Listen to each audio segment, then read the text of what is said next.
Olá pessoal, sejam bem-vindos a uma aula do curso técnico em manutenção mecânica. Meu nome é professor Armstrong Gonçalves e iremos ministrar a primeira aula denominada Conversão de Unidades e Instrumentos de Medição. Nessa primeira aula nós veremos dos assuntos relacionados no roteiro da aula como unidade 1, conversão de unidades, 2, paquímetro, 3, relógio comparador, 4, fecharemos com um resumo e, por último, 5, veremos algumas referências utilizadas nessa aula. No próximo slide, veremos a parte de introdução dessa disciplina. O que é essa disciplina? Então, para o curso técnico de manutenção mecânica, é interessante que os alunos conheçam sobre o sistema de transmissão. Ele pode ser um sistema de transmissão simples, como é o sistema de transmissão de motocicleta, ou pode ser um sistema de transmissão um pouco mais completo, que seria a transmissão automotiva. Então, nessa disciplina iremos dar foco ou enfoque nessas duas áreas de transmissão, transmissão por motocicleta e transmissão automotiva. Nessa figura à esquerda, nós vemos aí um sistema de transmissão de motocicleta, onde é constituído basicamente por um peão que fica ali próximo ao motor, e esse peão, ele capta a força do motor e transmite para uma coroa que fica no eixo traseiro da moto. Então você tem o peão, a corrente, que é quem leva essa força, esse movimento do peão até o eixo traseiro, e na traseira está acoplado uma coroa. Essa coroa é quem recebe todo o movimento e a força advinda do peão. Na imagem da direita nós vemos um sistema de transmissão automotiva, onde é constituído basicamente por a transmissão, que seria a caixa de engrenagens, o eixo cardan ou eixo de transmissão, que é esse que vocês estão observando com a setinha verde aí em destaque, e o sistema de semi-eixos, que é quem liga o diferencial, que é esse bloco que fica aí entre as rodas do veículo, e os semi-eixos que leva a tração até as rodas. Então, nessa imagem vocês veem outros componentes, como discos ventilados, o motor, a suspensão, só para ilustrar onde fica cada sistema de transmissão. No próximo slide, nós veremos as conversões de unidades e instrumentos de medição. Bom, para que se tenha um bom entendimento sobre o sistema de transmissão, o ideal é que o aluno conheça um pouco sobre sistema de medição ou instrumentos de medição. Além das unidades conhecidas no sistema internacional, ou sistema SI, como o quilômetro, o metro, o centímetro, o quilogrão, existem também as unidades do sistema inglês. A gente sempre usa esse tipo de unidades, porém, na maioria das vezes não conhecemos o real valor dessas unidades. Por exemplo, unidade de massa. No sistema internacional usa-se o quilograma. Já no sistema inglês usa-se a libra ou libra-massa. Nos próximos slides nós veremos as conversões delas. Comprimento. No sistema internacional trabalha-se com metro. Já o sistema inglês trabalha-se com o pé, FT, que é da sigla foot, de inglês. O tempo é trabalhado no sistema internacional como segundo e o sistema inglês também trabalha-se com o segundo. Já as unidades de força no sistema internacional é trabalhado o newton, por essa sigla aí, e o sistema inglês trabalha com a libra-força. Então, no dia a dia nós trabalhamos com unidades tanto no sistema internacional como no sistema inglês. É muito comum trabalharmos com centímetro, metro, mas, por exemplo, existem algumas aplicações que trabalham com medidas no sistema inglês, como, por exemplo, a compra de um parafuso. Você chega numa loja e pede um parafuso de 3/8 de polegada, na verdade você está querendo um parafuso de 9,53 milímetros de diâmetro, aproximadamente. Assim como chaves também utilizadas as unidades no sistema inglês. Existem chaves em polegada e existem chaves em milímetros. Na imagem que vocês estão observando abaixo, é uma chave boca. De um lado ela tem uma medida de 5/8 de polegada, do outro lado ela tem uma medida de 11/16 de polegadas. No próximo slide, o item 1, nós veremos essas conversões de unidades, como se dá a conversão de unidades e alguns instrumentos de medição. Bom, o item 1.1, o sistema inglês. O sistema inglês trabalha com algumas unidades que normalmente a gente usa, mas não tem muita afinidade com elas. Como, por exemplo, a medida de um pé. A medida de um pé equivale a 12 polegadas. Já uma polegada equivale a 25,4 milímetros. ou 2,54 centímetros. Uma jarda, por exemplo, é o equivalente a 3 pés, e uma milha terrestre é equivalente a 1.760 jardas.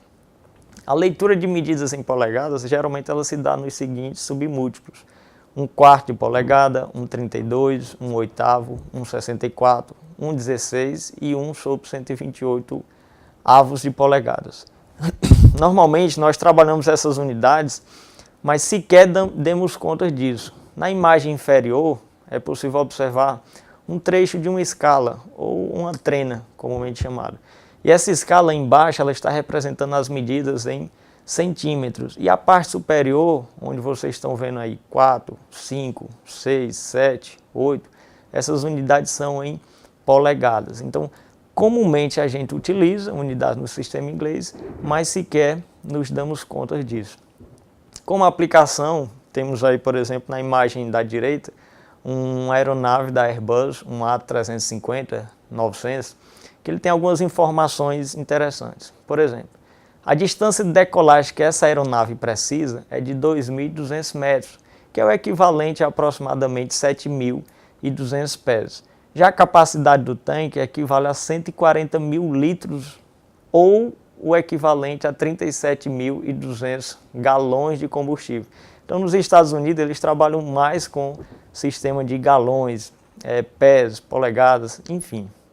Já o alcance máximo dessa aeronave é equivalente a 15.000 quilômetros com aquela quantidade de combustível, o equivalente a 8.100 milhas. E o peso máximo da decolagem são 280.000 quilogramas, que equivale a aproximadamente 617 libras.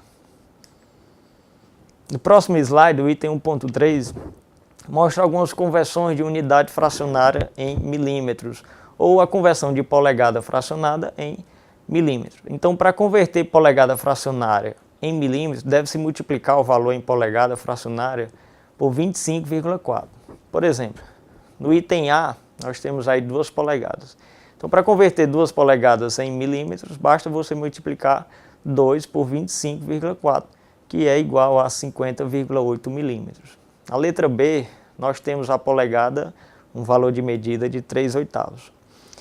Para converter 3/8 de polegada em milímetros, basta você multiplicar 3 vezes 25,4, todo esse resultado dividido por 8.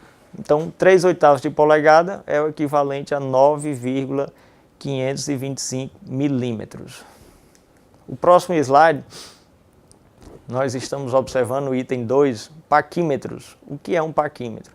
Então, o paquímetro é um instrumento utilizado para medir dimensões lineares, externas e de profundidade de uma peça.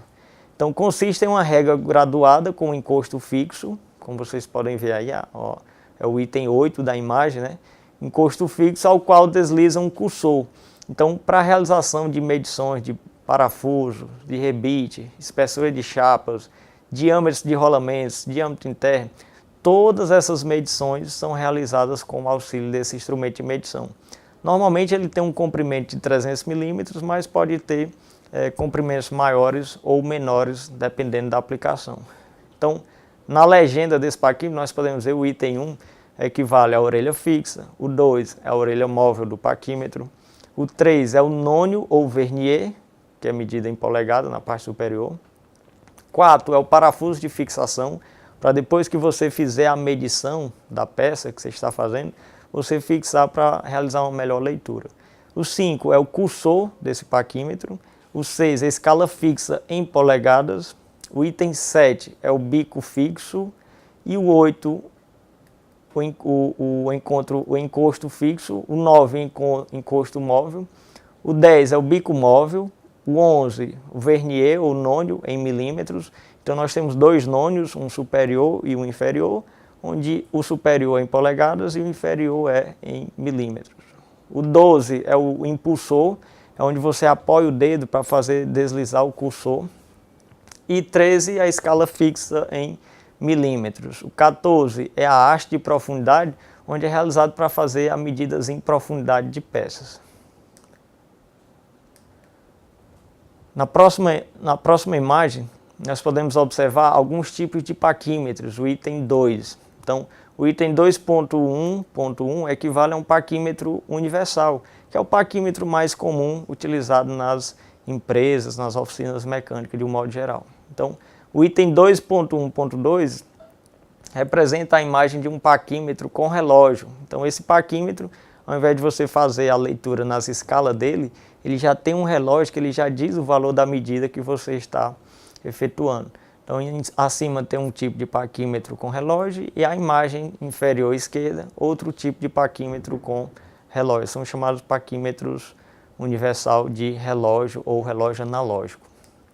No próximo slide, ainda no item 2, só o subitem 2.1.4, tem um parquímetro de profundidade. Então, esses tipos de parquímetros são geralmente utilizados para medir, são específicos para medir a profundidade de peças. Então, se você observar a imagem, a figura 5, onde tem um parquímetro de profundidade, ele está fazendo a medida da profundidade desse sulco. Existem alguns parquímetros que têm uma haste voltada para um lado ou para o outro, para medir a espessura de um suporte, como é esse que está acontecendo aí na imagem à esquerda, a figura do lado direito. O próximo slide, o princípio do nônio. Então, o sistema de leitura do parquímetro consiste em você deslizar o cursor desse parquímetro e em cima ele mostrará os valores das medidas em polegada e embaixo os valores das medidas em milímetros. Relógio comparador. O relógio comparador é um instrumento de medição por comparação, dotado de uma haste e um ponteiro, ligados por mecanismos diversos a uma ponta de contato. Então, na figura abaixo, você consegue observar lá na parte inferior dela a ponta de contato. Então, o relógio comparador é muito utilizado, por exemplo, para medição de cilindros, de blocos, de motores, onde não é possível fazer a medição com um micrômetro ou um parquímetro. Então, faz-se o uso de um relógio comparador. Então, essa ponta de contato, sempre que ela passa numa elevação ou num declive, ela faz girar o ponteiro no sentido horário ou no sentido anti-horário. Se for no sentido horário, é porque a superfície está aumentando a sua altura. Se for no sentido anti-horário, é porque a superfície está diminuindo a sua altura.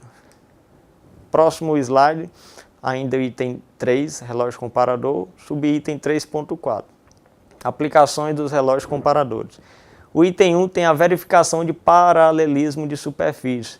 Então, faz-se o uso de relógio comparador para verificar, por exemplo, na figura à esquerda, se duas superfícies, depois de usinadas, estão 100% paralelas ou tem uma margem de erro aí. Então, fixa-se o relógio comparador numa base e essa faz-se deslizar a peça ou até mesmo o relógio comparador sobre a superfície. Então, ele faz a medição de uma superfície, depois se desloca para outro ponto e para outro ponto e assim vai gerando-se as leituras nos relógios.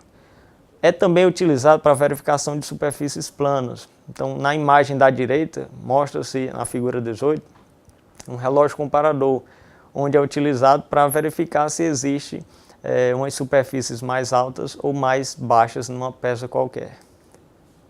Então, como resumo dessa aula, para a gente dar uma introdução sobre o sistema de transmissão, os sistemas utilizados em motocicletas, os sistemas utilizados em automóveis, vimos também o sistema de conversão de unidades. Nós observamos que existem medidas tanto em, por exemplo, quilograma, como em libra-força, comprimento, metro ou pé. O tempo é utilizado igual para o sistema inglês e o sistema internacional, que é o segundo. E as unidades de força que trabalham-se no sistema internacional, que é o Newton, e trabalham também no sistema inglês, que é a libra-força. Nós observamos também alguns instrumentos de medição. São o parquímetro, o relógio comparador, que é observado na figura abaixo. Os vários tipos de parquímetro e como se utiliza um relógio comparador. Algumas referências foram utilizadas nessa aula, a Fundação Roberto Marinho, a parte de mecânica e metrologia, e as unidades de medidas e conversões. Obrigado, está aí meu contato, qualquer coisa é só entrar em contato. Valeu, galera, até a próxima.